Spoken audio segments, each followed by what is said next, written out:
இன்னைக்கு வந்து ஒரு இன்ஸ்டண்ட்டாக ஒரு ஃப்ரை பண்ண போகிறோம். ரொம்ப ஈஸி. யாராவது கெஸ்ட் அந்த மாதிரி வந்தால் நீங்கள் இதை பண்ணுங்கள். எண்ணெய் ஊற்றி கடுகு போட்டு இங்கே பாருங்க, பூண்டு, கறிவேப்பிலை, நல்ல வந்து தோல் சீவி பொடியாக நெருக்கி வச்சிருக்க உருளைக்கிழங்கு, பொட்டேட்டோ. இது வந்து மோஸ்ட்லி பண்ணுவீங்க, பட் அவசரத்துக்கு நம்மளுக்கு வந்து ஒரு கெஸ்ட் வந்துட்டாங்க, இல்லை குழந்தைங்களுக்கு ஸ்கூலுக்கு பண்ணி தரதுக்கு, ஸ்கூலில் ரெடி ஆகிறாங்க, பொரியல் இல்லை அப்படின்னும் போது டக்குன்னு வந்து நீங்கள் என்ன பண்ணணும், இந்த மாதிரி ஒரு ஃப்ரை பண்ணிவிடுங்க.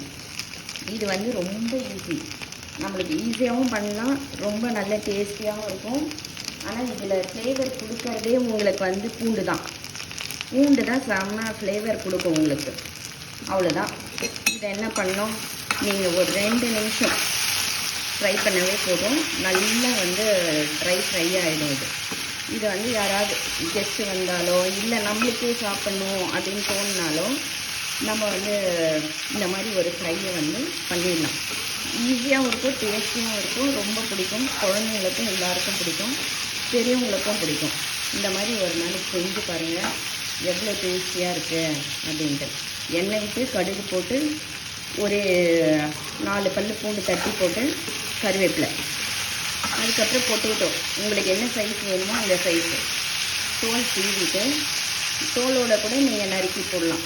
தோல் சீவிட்டு அது பொடியாவோ இல்லை உங்களுக்கு வேணுன்ற சைஸோ நீங்கள் வந்து கட் பண்ணிக்கிட்டு, அதுக்கப்புறம் மிளகா பொடி உப்பு, வேறு எந்த ஸ்பெஷலும் கிடையாது இதில். நீங்கள் பார்த்தீங்கன்னா இன்னும் 2 மினிட்ஸில் இது என்ன ஆகுதுன்னா நல்ல ட்ரை ஆகிடும். அவ்வளோதான். டக்குன்னு ஒரு உருளைக்கிழங்கத்தமா கட் பண்ணமா அப்படின்ட்டு கேரட் மாதிரி தான் ஒரு சில இன்ஸ்டன்ட் வெஜிடபிள்ஸ் இருக்கும், டக்குன்னு முடியும். அந்த மாதிரி வெஜிடபிள்ஸ் எடுத்து நீங்கள் செஞ்சு பாருங்கள். இந்த பொட்டேட்டோ ஃப்ரை வந்து ஒரு நாளைக்கு ட்ரை பண்ணுங்கள், எவ்வளோ சூப்பராக இருக்குன்னு பாருங்கள். நீங்கள் ரொம்ப டேஸ்டியாக இருக்கும் இது. நான் வந்து ஏதாவது டக்குன்னு வேணும் அப்படின்னா இந்த மாதிரி ஃப்ரைலாம் பண்ணிடுவேன். பொரியல் இல்லை அப்படின்ற ஒரு எண்ணம் இருக்காது. நீங்களும் இந்த மாதிரி ஒரு முறை செய்யுங்க. இது ரொம்ப ஹெல்த்தி கூட, குழந்தைங்களுக்கு ரொம்ப வந்து ஸ்ட்ரென்த் அதிகமாக இருக்கும். இது குழந்தைங்களுக்கு நம்ம பொட்டேட்டோ கொடுக்கக்கூடாது அதெல்லாம் ஒன்றும் கிடையாது. குழந்தைங்களாம் நல்லா சாப்பிடணும், ஸ்ட்ரென்த்தான ஒரு ஃபுட்டு. அவ்வளோதான். இன்னும் கொஞ்சம் நேரத்தில் இது வந்து ட்ரை ஃப்ரை மாதிரி ஆகிடும்.